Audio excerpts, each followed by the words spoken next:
Today I am going to address airports, which are very frustrating for anyone, and then add a wheelchair in there.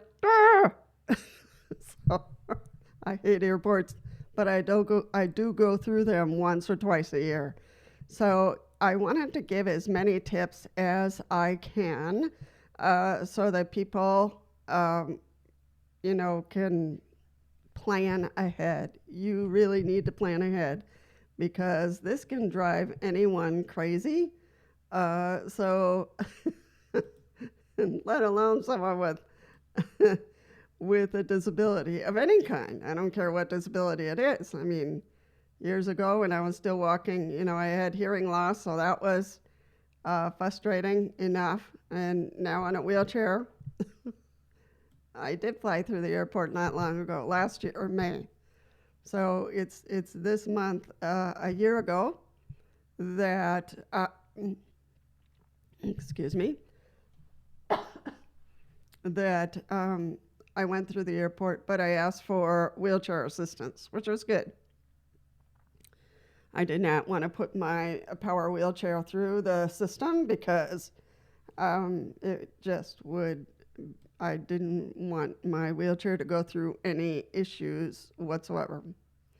All right, so wheelchairs. Let's talk about the two tools that you can look at. One, to know your rights and what the airport is obligated to do and is not obligated to do. Not so much the airport itself, but the airlines that you're flying in.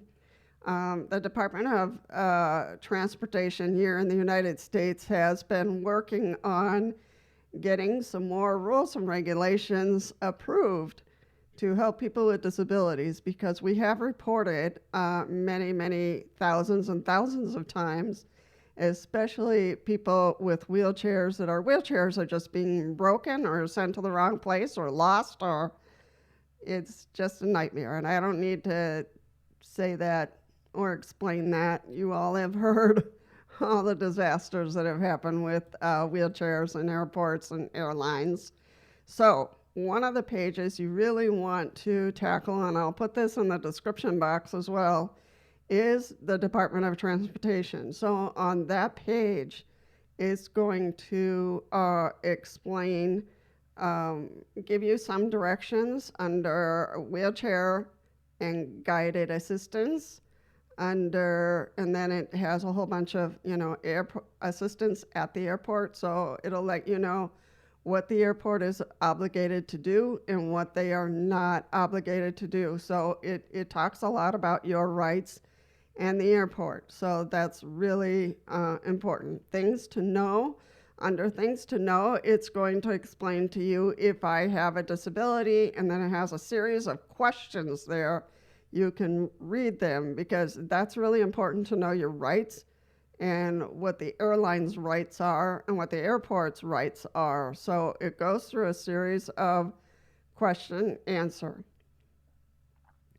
So then if a passenger requests wheelchair assistance with getting through the airport and the carrier has a reason to believe that the passenger is misusing the service, how can a carrier confirm the need for wheelchair service, and when can the carrier deny providing the service? So by regulation, they have the right to deny services because I have seen people use wheelchairs. I saw it not long ago to just get through the lines. And that's atrocious because it takes up staff. It slows you down, slows a lot of people down, and you're using a resource that is for a specific population.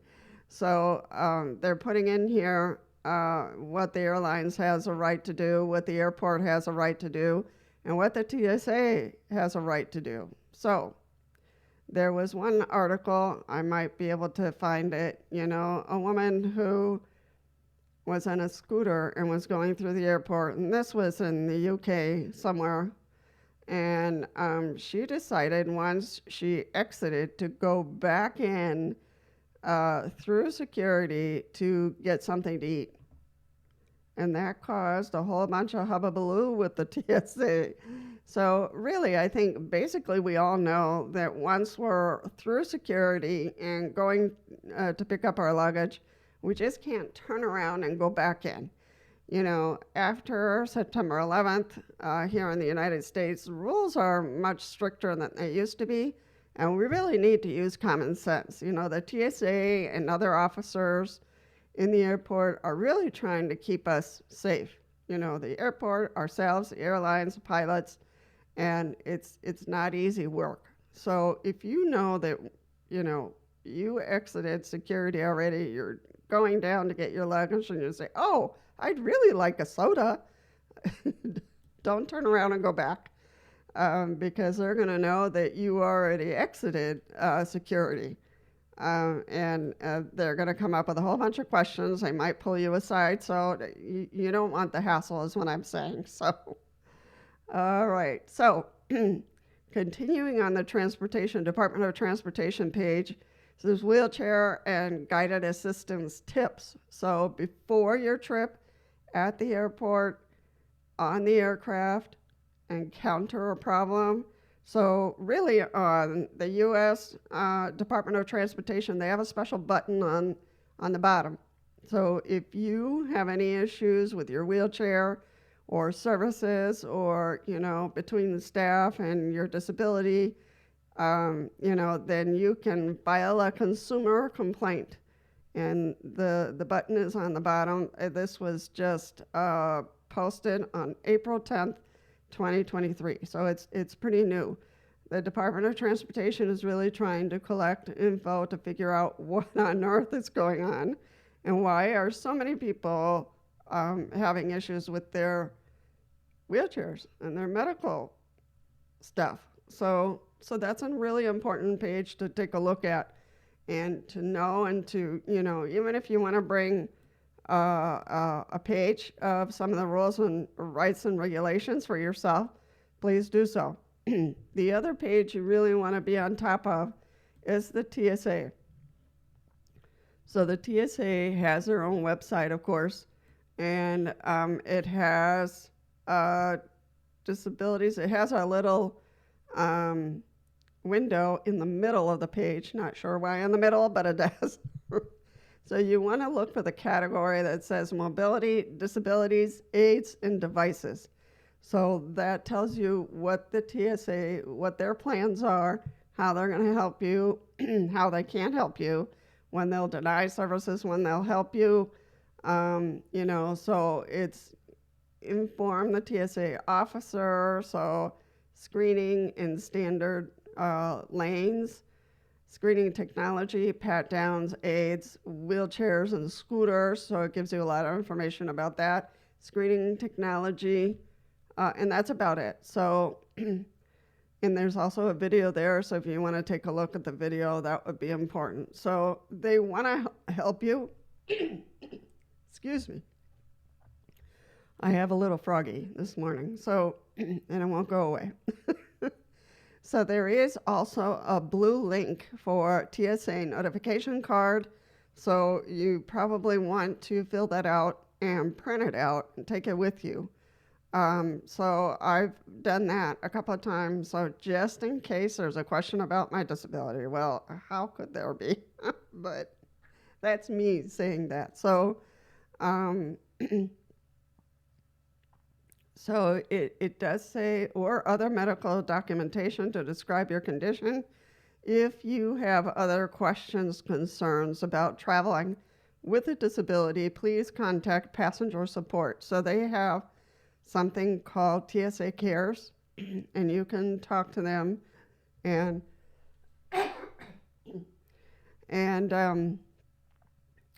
just kind of ask all the questions you need to, like how you're going to do this. You know, you have XYZ type disability, or you broke your leg, or whatever it might be. So the TSA is trying to do everything possible to help people. But when you try weird things, when you try to break the rules, they're not going to be so nice.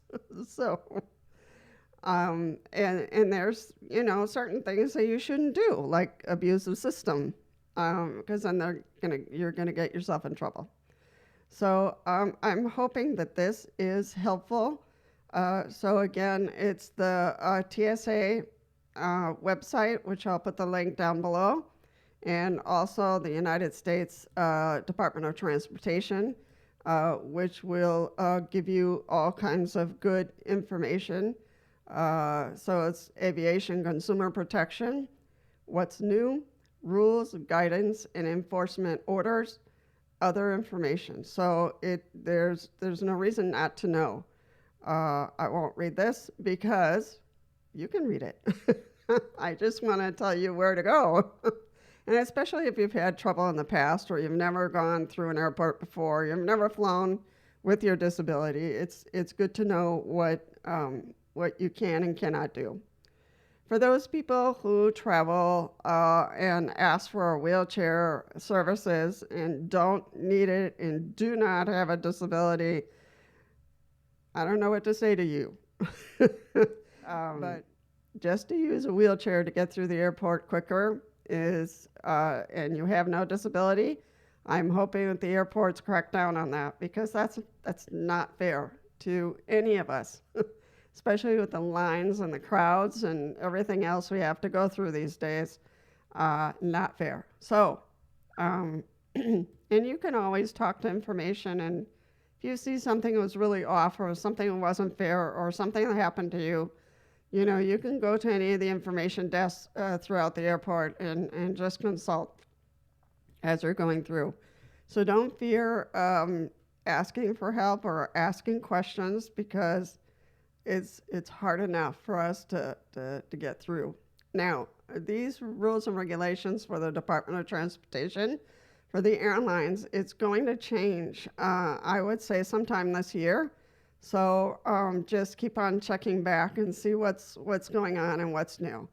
As I've said before, especially for airlines, the House and Congress is looking at changing some of the regulations for airlines due to repeated incidents regarding wheelchairs. So again, sometime this year, I think that's going to change. So just keep an eye on it. And I'm sure it'll be all over the news at some point.